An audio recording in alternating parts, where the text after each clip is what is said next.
Awesome. Let's jump straight into the new news because we've got a bit to cover, but it's kind of lengthy. So we'll start out with the patch 1020.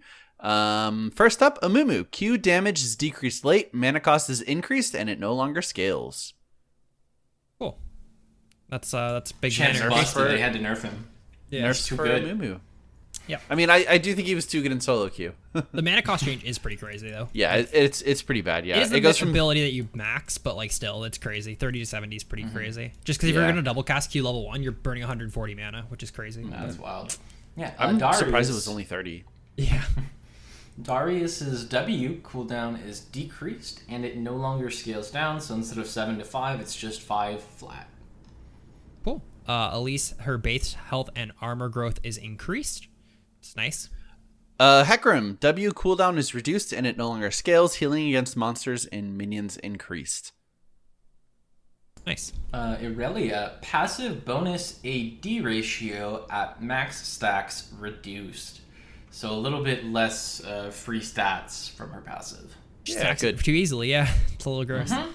Jarvan, we're seeing the nerf to his passive that he got that buff a couple patches ago where his passive did more damage. I said it was pretty big. Nick didn't think it was pretty big, but they're changing it back. Jarvan fucking went from 0 to hero really quick with like change. I think he was one of those characters that was kind of just slept on before. Like I think so too. Yeah. Actually, is the reason why he became OP, the 2% damage on his passive. But turns out Jarvan's just like strong because EQ is just gross as like a ability combo. Yeah, and he gets to abuse bruiser itemization, which is pretty strong right now. Yeah, it is crazy that Jarvan's EQ is the main reason why he's so fucking good.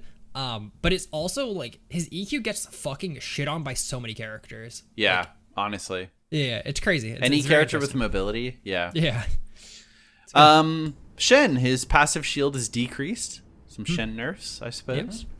Yep. Singed, E base damage, and AP ratio have been decreased. Have you guys seen Singed on Earth?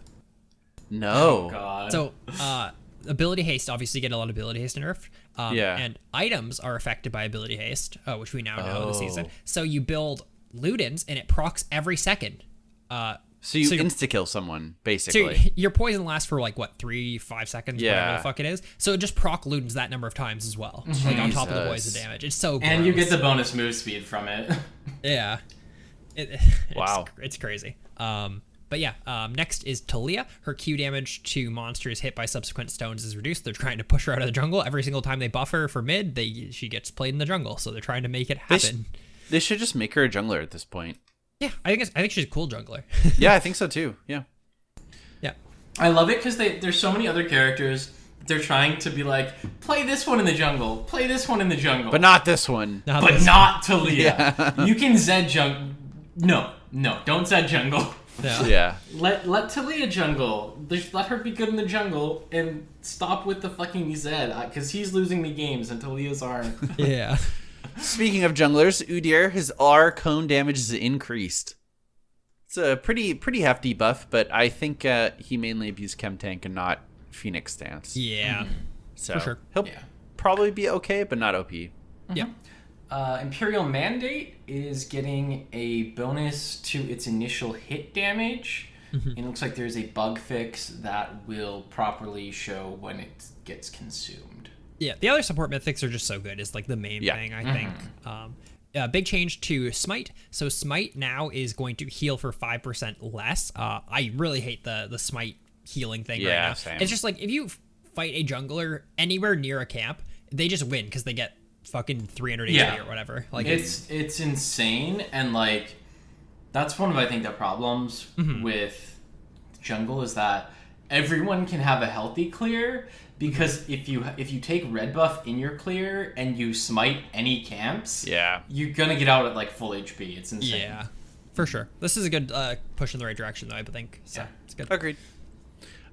And then we've got Worlds Clash. October 11th and 16th and 17th. I'm sorry. It opens the 11th and it goes on the 16th and 17th. So it's the big 16-team clash. Is that right? Yeah, it's the big one. It's nice. So, yeah. Cool. Awesome.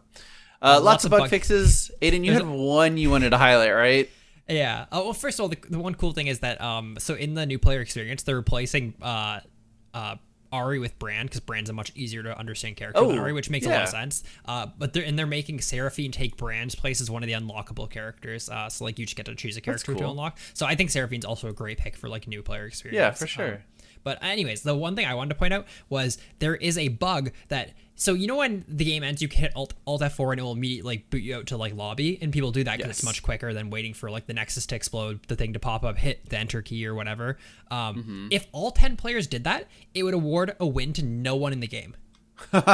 Everyone would just get losses. Yeah, somehow like the system's obviously like needed one player to like go through the full thing to like actually process a game being finished. So if no players did that, it just no one would win the game, which is so funny. That's crazy. We're just gonna neutralize LP for this one. Yeah, that's crazy. Then just like lots of skins this patch: Bewitching Poppy, Syndra, Nami, Yumi, Fiora, Prestige, Bewitching, Morgana, and then they all have chromas. I think all the skins look really, really good. Yeah, new Syndra skin? Hell, I love this skin. Oh my god. She has little pumpkin orbs. It's cool. Oh my god, I'm so hyped for this skin. Oh, the only one I don't care for is Fiora, because it could looks like it could be any fucking female sword character. Like, or it does, yeah. I also really like that the Bewitching Nami and Fiora splash arts are just the same. Yeah. they've kind of gotten away from doing like group splash arts, but I guess they're bringing this one back. Yeah, no, it looks good. They all look super good. Awesome. I think that's it. That's the patch. There's also Unbound Thresh. I don't know if we talked about that. So like, he's becoming a 750 RP skin. Yeah, so he's released for the event that you could get him for like 300 tokens or whatever, but if you didn't buy him then, you can now buy him in the store for 750 RP if you want him. He's like the cheapest skin, so. Yeah, so you can get a sick, E-Boy Thresh with a 6-pack. Yeah. If you didn't have it already. Hell yeah.